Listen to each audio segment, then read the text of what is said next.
Welcome to today's episode of Beauty Revival. And if this is your first time here, make sure to subscribe so you don't miss future episodes. And hopefully you'll stay to the end because I'm going to share a beauty tip, which is basically why I think one of the most popular beauty products of all time is extremely aging. So I'll share that little tip with you in case it's something that you use, and I'll tell you why I don't like it.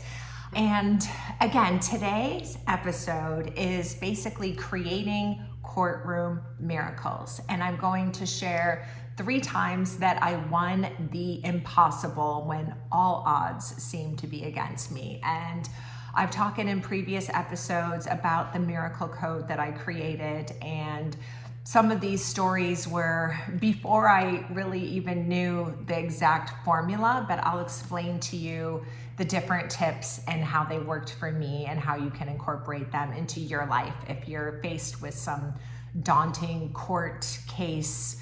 It could be anything from child support to child custody to a business case. I'm going to share a business story of one of mine also. And the first thing to do, which I've done for many years, is I say, I always win. That's one of my mantras. And having been in business for many years, I've had a lot of things come up, from owning my spas for 10 years. I had a lot of employees and they would go to the labor board or the cosmetology board when they were disgruntled.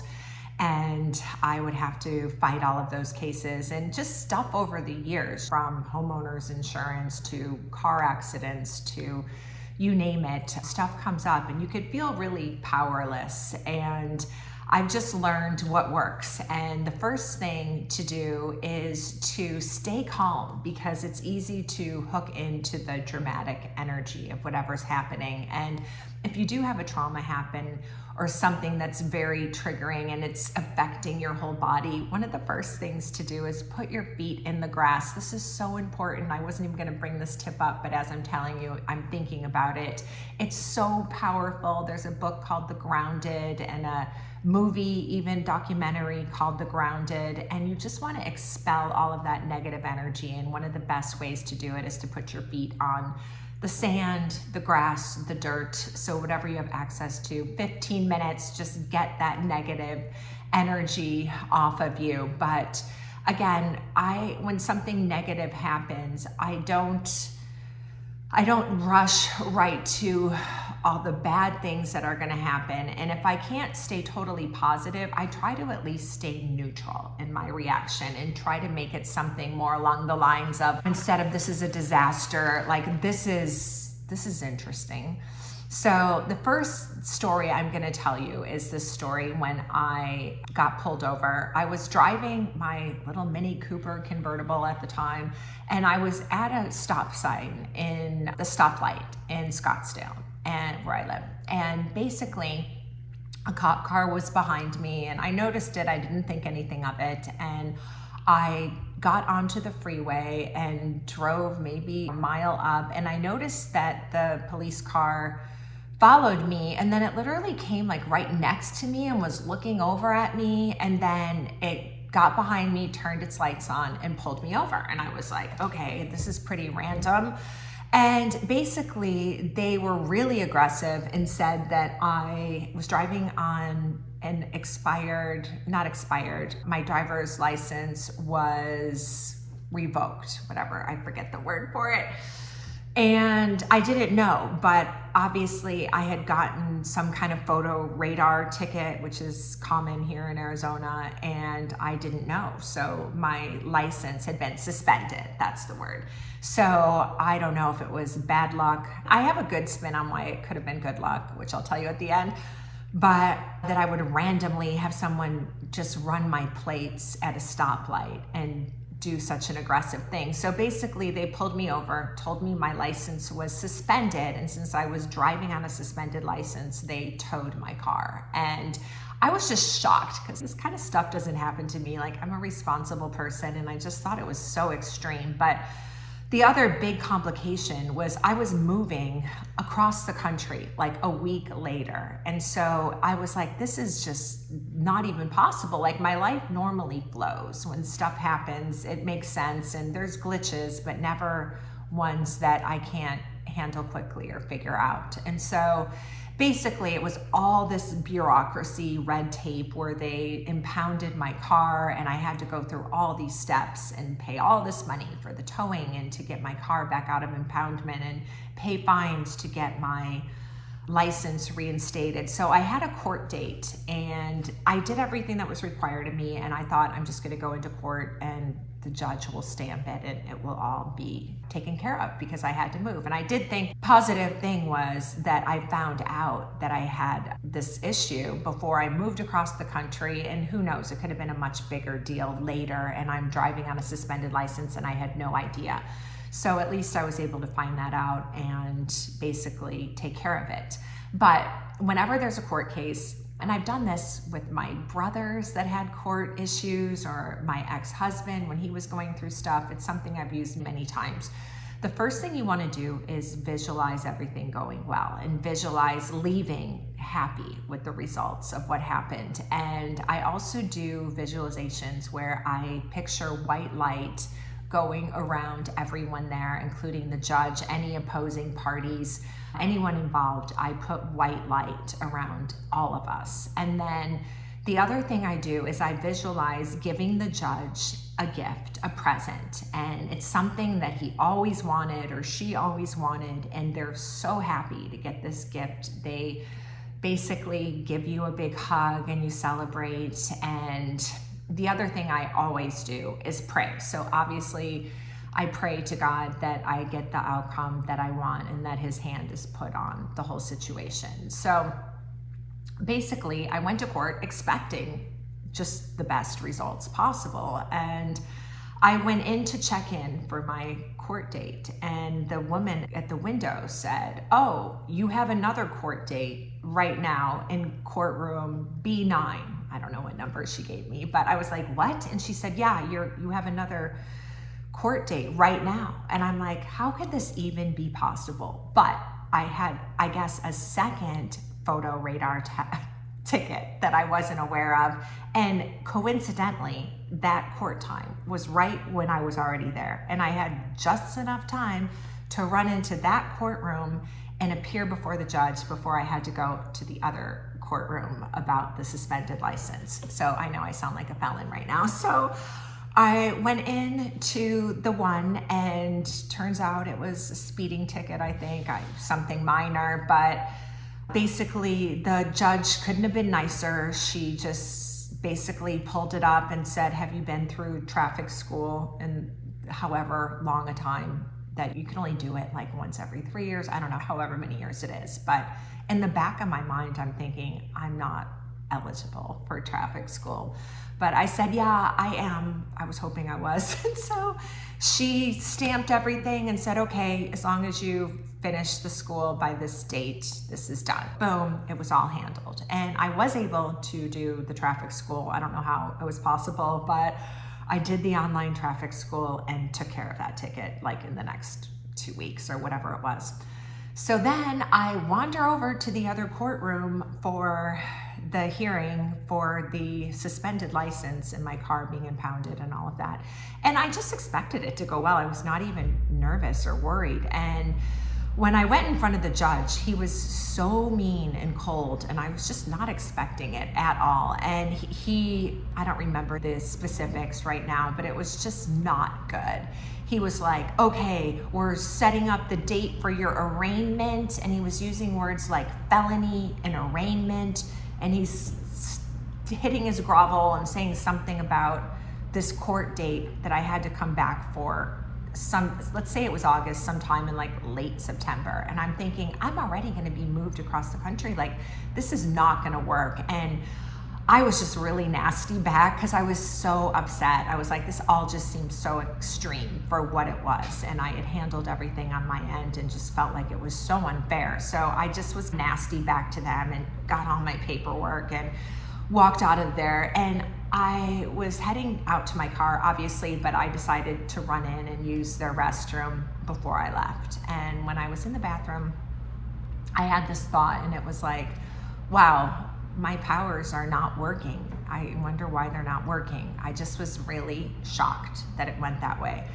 And so when I left the bathroom, I had to walk a little bit down the hall before I went out the front door, and literally the judge comes jogging around the corner with his robes on, and he was like, excuse me, young lady, or whatever he called me, do you have a second? And I said, yeah. So he said to me, I just wanted to tell you that there's a law that's passing on Monday. And if you, I don't know if he said it was on Sunday, Monday, whatever, but he said, if you'll come back to my chambers on Monday morning, and it was something like 7:30 a.m., I'll meet you there. He said, it's my day off, but I'll come in and I'll meet you there, and I'll sign off on everything and make it go away because of this new law that was taking effect. And so I was like, okay, thank you so much. And I don't remember if I had to go back in or get more paperwork, but just as he had asked, I showed up that Monday morning at 7:30 a.m. and his court reporter, I guess that's what they're called, paralegal, she was there also, and it was just me and him and her in the courtroom, and he was a completely different person than he was when I went in front of him the few days prior. And he couldn't have been nicer, and he was asking me about where I was moving to and small talking, and basically showed me this new law that had gone into effect, and boom, signed off on everything, and I was done. I don't know, I just felt like that was so epic, and especially the way it had seemed that all was lost, and it just wasn't finished yet. And a lot of times that's how it happens. I'm shooting another episode after this today where I'm talking about some celebrity, like crazy manifestations, and I have another story regarding Prince where it was a manifestation and it looked like all was lost, same thing, and then it turned around in such a crazy way. So you'll have to listen to my next episode if you're liking these stories. Okay, so just to recap, with court cases, visualize with white light. It really works. You have to pray. Do a great prayer. And now I know how to pray way better than I did then, and it still worked. But now I would say, Dear Jesus, please put your hand on this court situation. Your word says no weapon stand against us will prosper. I'm standing on your word, and I'm putting all of my faith in you. Thank you in advance. And then do the visualizations where you're putting white light around any opposing parties. You're sending them love. You're not having this hatred and this bad energy that hooks into all the problems. If you can't be full on positive, at least stay neutral and stay, this is interesting, we'll see how it all goes. But send the white light around, and then if there is a judge involved or another person that you really need to come around, the giving the gift visually, and then having them respond, and then having you both be super excited and happy and hugging. That's the vibe that you want. So anyways, I hope that works for you in any issue that you have. Okay, so then the next story I'm going to share is a story where my daughter, it's a passport story, but it's another one of those ones where we like overcame the total impossible. So she had been going to Europe regularly, and for her work and a little bit of her play. And she had booked this one trip like in January, back in maybe August. And I knew that her passport was going to be expiring somewhere along the way. And so I had given her the information a couple times, and normally I'm really involved in all of those kinds of things, but I was really just trying to make her be responsible and said, make sure that you take care of this. I'll help you, but put it on your calendar. Just make sure that you get it renewed in time. And I literally said, because I won't be driving you to Tucson at the last minute to get it done. And so basically, come maybe 2 weeks before her flight was to leave, she realized that she hadn't gotten her passport renewed. And so this was not good whatsoever. And she was obviously super upset. And So immediately I went to work to try to help, and we looked online, and basically like 2 weeks, it's just not possible. Like every passport office is booked up, and even if you get in and get your meeting, like it takes weeks to get your passport back in the mail. So this was just horrible, and it was such a high price for her to pay because she had paid her flights and Airbnbs and had so much invested already in the trip. So of course she was saying, please mom, pray. And so I wasn't totally optimistic that I could get this done, but I wasn't negative either. I was more neutral, and I just thought, okay, I'm gonna do what I can to see if I can help. So immediately I prayed about it, my usual prayers. Please God, put your hand on this and give us a supernatural solution. I just don't accept no as an answer. And I get signs for everything. It's really crazy all day long. If you ever drove around with me or were around me for an hour, you would see it for yourself in real time. But I had gotten this sign which said wall, and I've gotten it before with other situations. And basically it was telling me that there was a wall up in terms of being able to get my prayer answered for her, or to have the breakthrough with getting the passport done. There was an energetic wall up, and I didn't understand what the wall would be. And so at first I'm thinking maybe it's something bad, like maybe God put a wall up because he doesn't want her to go to Europe. And I was worried at the time because there was crazy stuff going on, and it was after COVID, but I had still had a scary dream, and I wasn't sure that it was the best thing for her. So I didn't want to override something that could have been against her best will, but I also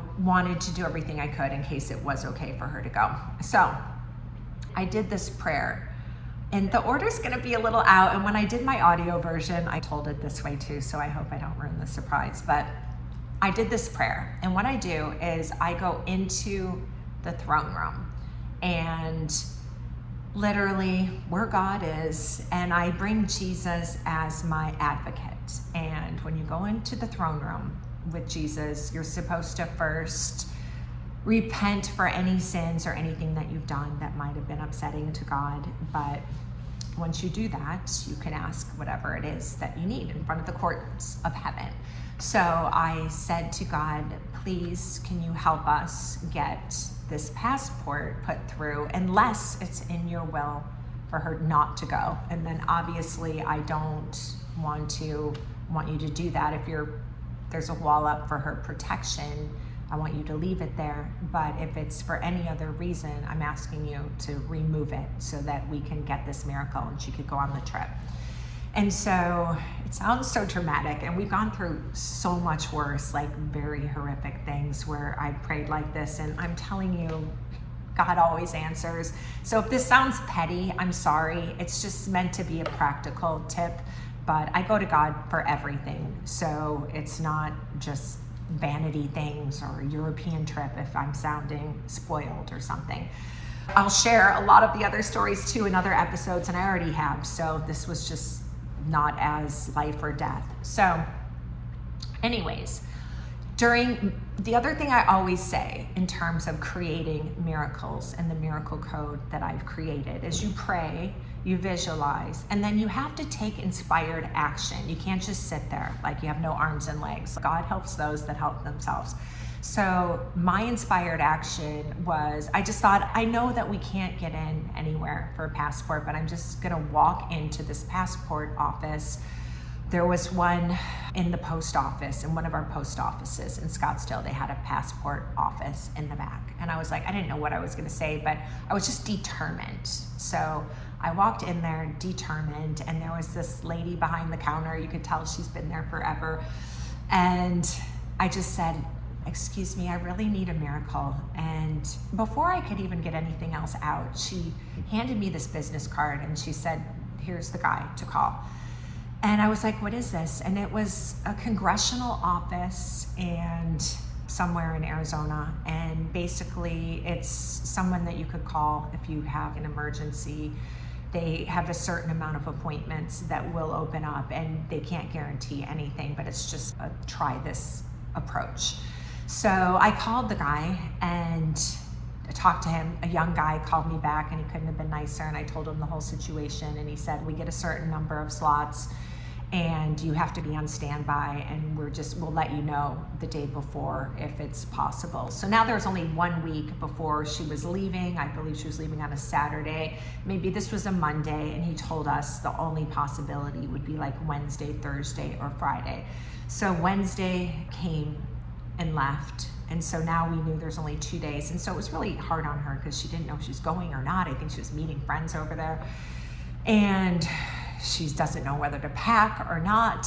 So that was the day, I believe it was the Thursday morning, was when I went into the throne room and said the prayer. And I asked for God to remove the wall. And right while I was doing that prayer, while I was in the throne room of heaven, I got a phone call, and it was that guy saying that they had an appointment time for her the next day, Friday, at whatever time, 1 o'clock, and that they would be able to get it done. And that is one of the offices. There's only a few in the country where you can walk in and leave with your passport the same day. So the prayer was answered immediately right when I was in there. And basically the next morning, cut to the scene of me driving her to Tucson to get her passport. So I always make fun of myself saying, and I'm sure if you have kids, you've done this also, don't expect me to be doing it at the last minute, and then cut to the scene of you doing it at the last minute. But it was high stakes, and there was no way I couldn't not take her. So I drove her to Tucson. She went in, she got her passport, and she came out of there and left to Europe the next day. So again, I'm giving you the steps. It's important just to stay neutral. I've watched it with my daughter so many times with her own stuff too. When something doesn't go your way, say it's an apartment she's trying to rent and somebody else gets it, and she's so upset. And I'm like, it just means there's gonna be a better one. And then she gets into her right mindset, and then something else comes out of the blue that's 20 times better and amazing. So all of my manifestations are like epic ones. Like I expect big, bold, great results. And I've talked about it in other episodes too, just with these prayers that were answered with finding lost pets, and how the prayer in the miracle code just tied everything up at every end, like so beautifully. It's never done like half-baked. It's done like to the highest level. Okay. So the last story I'm going to share is a business story. And this is one that while I was on HSN for 4 years, I had makeup and skincare line, and I probably was on 100 or so live shows. And it was always such high stakes and so dramatic and so stressful and so much work getting all the products and everything there and all the paperwork. It was a full-time job, Monday through Friday. It was a lot of stress. And at one point I had a company deliver, I think it was 10,000 pieces of rock hard eye cream for a big holiday segment. And it was my product called Line Putty. It's step 2 of the beauty ammo kit if you happen to use it. And if you haven't, you should try it because it's awesome. But anyways, something had gone wrong with the lab, and we figured out that everything was defective. So it cost me so much in terms of opportunity there, and anyone that was there went through similar stuff. I took it all so personally, and it was all so difficult, but just hanging out in the green room there, you know, like getting hair and makeup before you go on, you get to talk to all these other brands, and every single brand, whether they were selling hangers or whatever, everyone had their crazy stories to tell. So it really is just part of it all, but it's a lot. And I was trying to manage everything myself. And it just, again, I talked about how I was married at the time, but my husband was super stressed out with his own company that he worked for. He had a ton of stuff going on, and he just didn't have any time to help me. And I just felt like a lot of it was, if I had that male behind me, it would have gotten resolved a lot sooner. And being a woman, I was just like basically gaslit with the whole issue. And so I ended up having $180,000 in legal fees, and it was just crazy. So I had made like my first deposit for the legal fees for like $30,000, and this went on for 2 years, I want to clarify. In my audio version, I had said 8 months later, but that was not the right timeline, really, thinking back. It went on for a long time in terms of the lawsuit. So since the lab refused to take any responsibility for replacing the product, for refunding me for the defective product, and I had a lot of other losses with losing those air dates on HSN, which was quite a bit of funds to myself and my company, obviously. But what happened was the law firm just kept sending me bill after bill, and meanwhile they weren't doing anything to get the case resolved. And I just stopped even opening the bills because it was just too depressing. But it had gotten up to $180,000. And at one point they called and said that the lab was going to have a settlement conference with them. And I guess they had gotten wind that they were also getting ready to go out of business, which I didn't know. And nobody even told me this till far after the fact, but it makes sense. And before they went into the settlement conference, they wanted me to sign this document saying that all of the legal fees were valid. And I was like, no, I'm not signing that, because A, they weren't valid, they were outrageous, and I knew that what they would do is go in there and probably settle for $20,000 or $200,000, and they would get all the money for their legal fees and I would get nothing. So I said, no, I'm not signing that. So they did not do the settlement conference. So I didn't know what I was going to do, but same theory. I didn't go into super dark energy. I wasn't all upset. I just stayed neutral. I wasn't like, oh, this is going to be great. I wasn't positive. I was just neutral. But I also was determined, and it does go back to my I always win mentality. And especially when it comes to fairness, it's not like a ruthless, I always win. It's that I don't accept being mistreated by people and in situations. And I don't settle, like in terms of, unless I absolutely have to, like in this case, I did settle, but I'm saying I don't just walk away. And to me, it's about the principle. And I know principles can be very expensive. That's what attorneys will tell you. And maybe I've learned that by now, but I'm still pretty principled.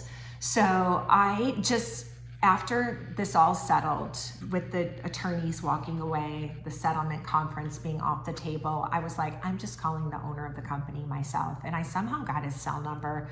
I don't remember how. And I called him up and he took my call. And I just pleaded with him and was super direct and said, you have no idea the amount of stress that this whole situation has caused me, and just went into big detail on how difficult it was in terms of my losses. And so on the call, he basically offered me $30,000 for a settlement. And I had a business consultant that I had hired to help me with some of the stuff in the background saying, take it. And I was like, no. So I said, no, that's not enough. And by the end of the call, he agreed to $60,000, and he did pay me $60,000. It was better than any other option that had came in front of me. And I felt really good about it because it was water under the bridge with the other losses by this point. It was 2, maybe even 3 years later. I don't remember. But it's funny, and I'll tell you one other thing that I've always done, and I encourage this. I was encouraging another friend today to do this exact same thing. Whenever I had issues with my employees and my spas, one time I went on a ski trip, and this girl wanted to quit, and I forget if she was a esthetician. I'm assuming she was an esthetician, and I had them sign paperwork that if I paid for education for them and they were to quit within a certain amount of time afterwards, I can deduct certain percentages of the education based on how long that they were there. So it's just, so you have somebody new start and you spend $1,500 on them to learn all this stuff, and then they quit a week later. It's to protect yourself from that. So I had somebody where I had paid for her to do courses, and she had signed all the paperwork when she had gotten hired. But while I was skiing, She broke into my office and stole the paperwork. This was just a typical day of owning spas, just FYI, in Scottsdale, of the type of things that I went through. But I came back and I was like, I don't care if she stole it or not, she's still gonna pay me and I'm still taking her to court. So I took her to small claims court and I won. She had to show up in court and I couldn't have been nicer to her because, again, I don't know, I should have been madder, but I just am like, this is not fair. It's not okay. Anyways, I won, and whatever amount of money I was awarded, let's say it was $1,200, I would take that money and just go directly like to Nordstrom and spend it all on myself, because everything always just went back into the pool of my business. And I felt like I had gone through so much emotional distress dealing with those kinds of things, and I just didn't want that money to just be mixed in. And just as a reward to myself for having gone through it, I would just force myself to go spend it all on clothes. So I went to Nordstrom and I bought like these leather pants and some awesome pieces of clothing. And then over the next few weeks, whenever I would wear it into my spa, and my employees would be like, oh, I love those pants, I would say, oh, thanks, April bought them for me, or whatever the name was. I'm hypothetically using that name, so don't sue me. Basically, that person, and they all were in the know, so it was just a little dig to them, like, don't screw me over. So yeah, so along with my, I always win, I have this other thing that I do when every time I win, I take the money and go buy myself something. So after I settled that case for the $60,000, I was in yoga. Actually, I used to do yoga, I don't anymore, but I was in yoga and I remembered how I hadn't done my usual thing with buying myself something. And I'm like, obviously I'm not gonna go spend $60,000 on myself, but I thought I should do something.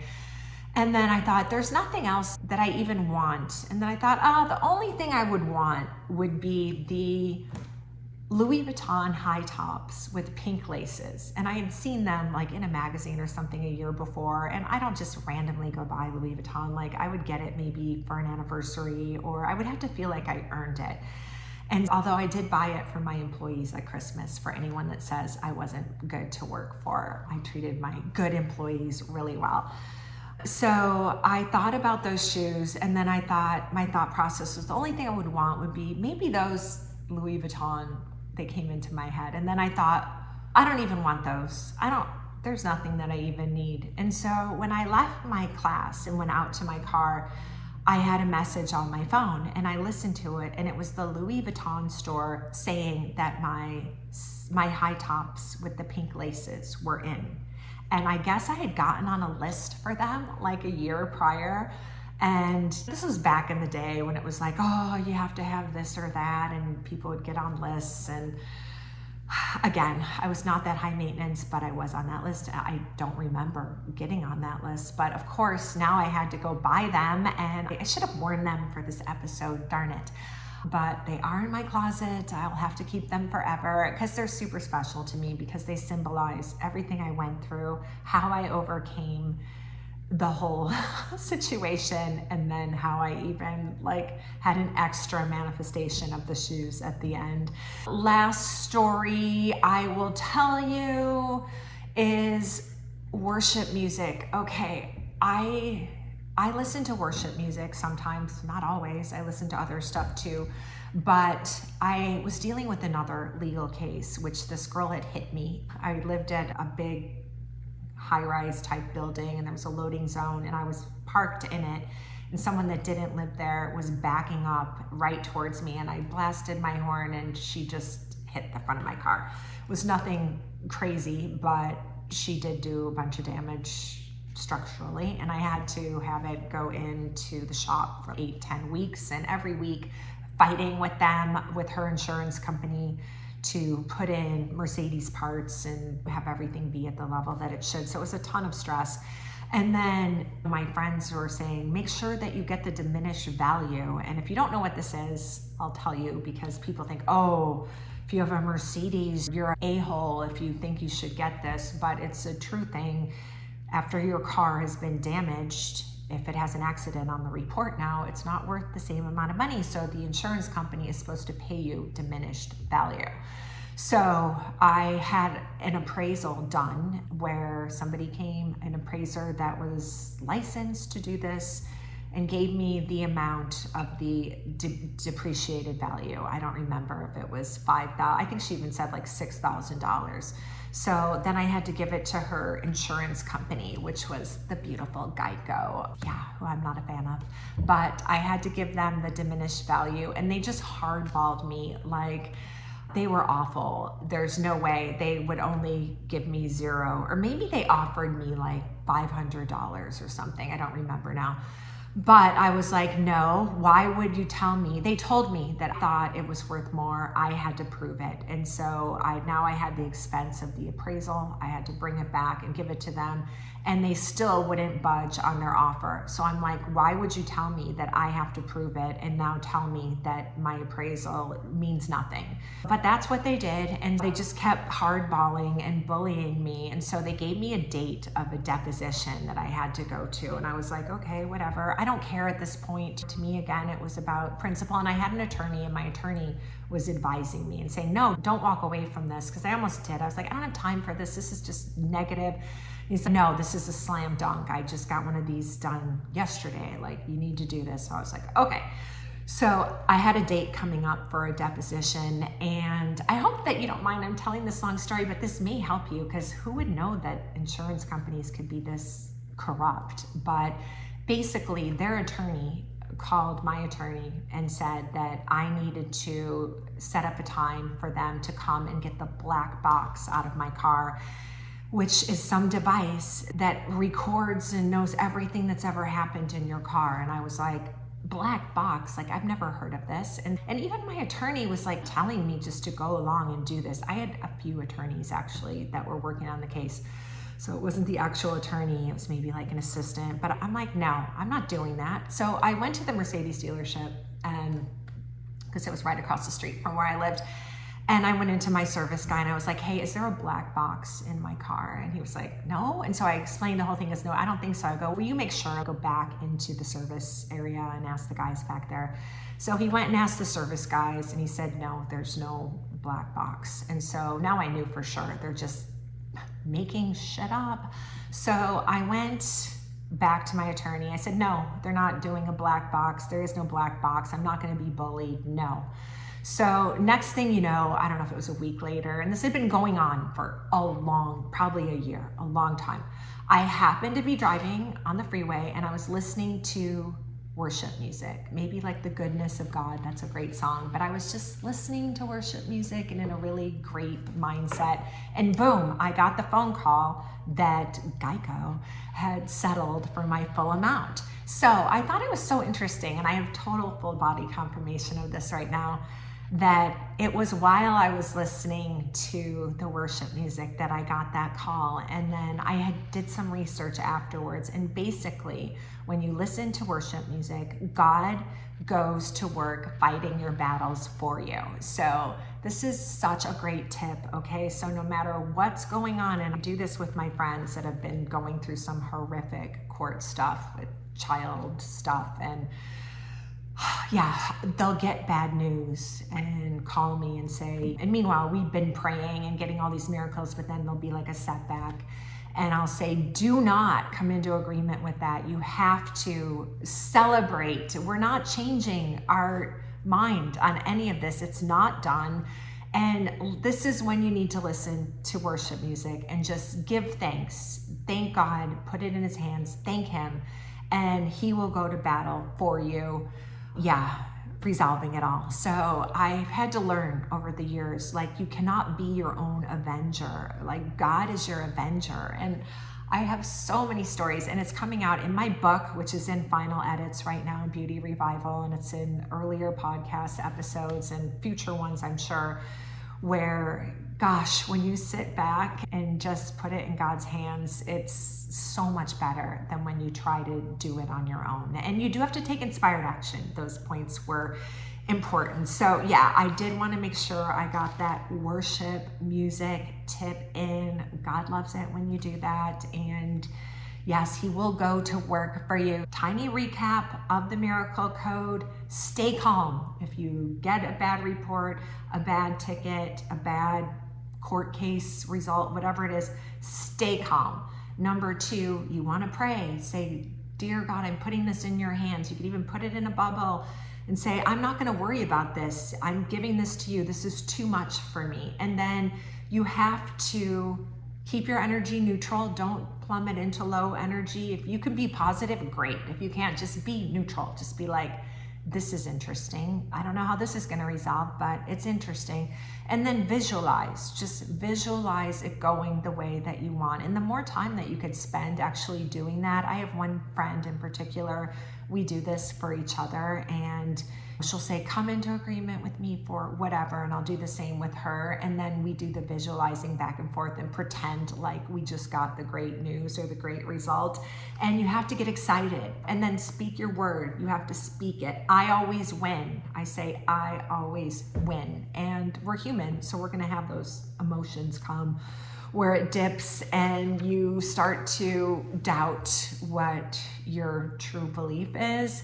But just pull yourself back out, correct yourself, and be like, no, that's not a possibility. It's not even a remote possibility, because I win in every situation. So anyways, I'm going to give you that tip now on the most aging thing that I see with a huge beauty brand that is the #1 biggest seller, but I can't stand it. Okay. The reveal is Great Lash Mascara. So I am a makeup artist. I've worked on thousands of women, and I could spot Great Lash Mascara. It's the one, I guess, in the pink tube with the green, I think, a mile away, because to me, it looks like frog legs, and it's so thick and so harsh. And what it does, frog leg mascara, is it accentuates crow's feet. It's just not attractive. I just like soft mascara that doesn't harden on your lashes, and that just keeps this under eye area looking really smooth. There's just something about it, and now that I've told you, maybe you'll notice that if you see it with someone else. I could spot it a mile away, and it's the #1 biggest selling mascara of all time. So that just goes to their marketing and to women not knowing. I know maybe nobody's ever told you this, or you've not seen the difference for yourself, but I once was touring a lab that makes all kinds of beauty products, and as we were walking through, there was a huge vat, and they said, oh, that's the Great Lash vat. And basically, if I wanted to take a tube and put Great Lash formula into it and call it MB York, they were saying that was an option. And I'm like, no, thank you.